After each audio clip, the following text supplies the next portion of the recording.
ఐం హ్రీం శ్రీం శ్రీమాత్ర నమః. జనాల్లో జన్మతః ఐశ్వర్య లక్షణాలు ఉంటాయి. ఇప్పుడు ఈ స్వీట్ కార్న్ ఉంది. ఈ స్వీట్ కార్న్కి మీరు ఏం చేసినా సరిపోయినా స్వీట్గానే ఉంటుంది. ఒక చోట 1,00,000 మంది కనుక జనం ఉంటే దాంట్లో ఒక 100 మంది మాత్రమే బ్రహ్మాండమైన ఐశ్వర్యవంతులు అవుతారు. మిగిలిన వాళ్ళందరూ కూడా వాళ్ళ కింద పనుల్లాగానో లేకపోతే ఏదో ఒక రకంగా బతుకుతారు. ఒక తేనెటీగల్లో కూడా రాణీగ పని రాణీగా చేస్తుంది, అలాగే మగయ్యగల పని మగయ్యగా చేస్తుంది. ఐశ్వర్యవంతం అవ్వడానికి అదృష్టరత్నం పెట్టుకోవాలనే ఐడియా రావడానికి కూడా వాళ్ళకి జన్మతః కొన్ని లక్షణాలు ఉండాలి, లేకపోతే అమ్మవారికి వాళ్ళకి శక్తి కలిగించాలి, అన్ని రకాలైన పాజిటివ్లు కలిగజేస్తాయి. అది చెయ్యాలి అంటే వాళ్ళు దానికి అనుకూలంగా ఉండాలి. అనుకూలంగా ఉండాలంటే అదృష్టపత్రం పెట్టుకోవాలి అని రోజుకు 108 సార్లు పొద్దున్న మధ్యాహ్నం సాయంత్రం అనుకోమనండి. 3వ రోజు కల్లా ఏదో రకంగా వాళ్ళకి ఏర్పడిపోతుంది. మీకు ఏదైనా ఇబ్బంది ఏర్పడితే మీ విషయం కాదు, మీ కుటుంబ సభ్యులకు కూడా ఇబ్బంది ఏర్పడుతుంది.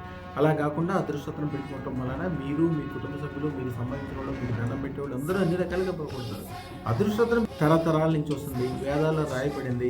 ఇదివరకు దుర్లభంగా రాజులకు మాత్రం పెట్టుకోగలిగింది ప్యూరిఫైడ్ జెమ్ స్టోన్స్. అదృష్టరత్నం యొక్క ఈ ప్యూరిఫై సిస్టమ్ వలన చాలా కాస్ట్లీ అయిపోతుంది. అదృష్టరత్నం 1000 మందికి పెడితే 999.99 వరకు పనిచేస్తుంది. ఇప్పుడు దాని ఖరీదు రెట్టింపు కాకపోతుంది, 2,32,000 అవుతుంది. ఎందుకంటే దాని ఖరీదు చాలా బంగారం రేట్లు కానీ, ఈ రేట్లు కానీ, వెండి రేట్లు కానీ, రత్నాల రేట్లు కూడా విపరీతంగా పెరిగిపోయినాయి. అలాగే ప్యూరిఫైడ్ కాస్ట్ కూడా విపరీతంగా పెరిగింది. ఈలోగానే ఎవరైనా పెట్టుకోవాలంటే పెట్టుకొని న్యాచురల్ డైమండ్ అంటారు. అది పెట్టుకున్న వాళ్ళు బాగుపడినట్టు ఎవరికీ కనపడరు. కానీ దాని ఖరీదు 10 కోట్ల నుంచి 20 కోట్ల వరకు ఉంది 10 క్యారెట్ల డైమండ్. వీటన్నిటికంటే గొప్ప విషయం ఏంటంటే ఇప్పుడు వచ్చే నెల 1వ తారీఖు వరకు అదృష్టరత్నం పెట్టుకున్న వాళ్ళందరి యొక్క గోత్రనామాలు, ఇప్పుడు ఆర్డర్ ఇచ్చిన వాళ్ళందరి గోత్రనామాలు తీసుకుని కాశీ ఈశ్వరుడి దగ్గర జరిగే యజ్ఞంలో వాళ్ళు కనపడితే అది కేవలం ఐశ్వర్యానికి సంబంధించిన హోమం.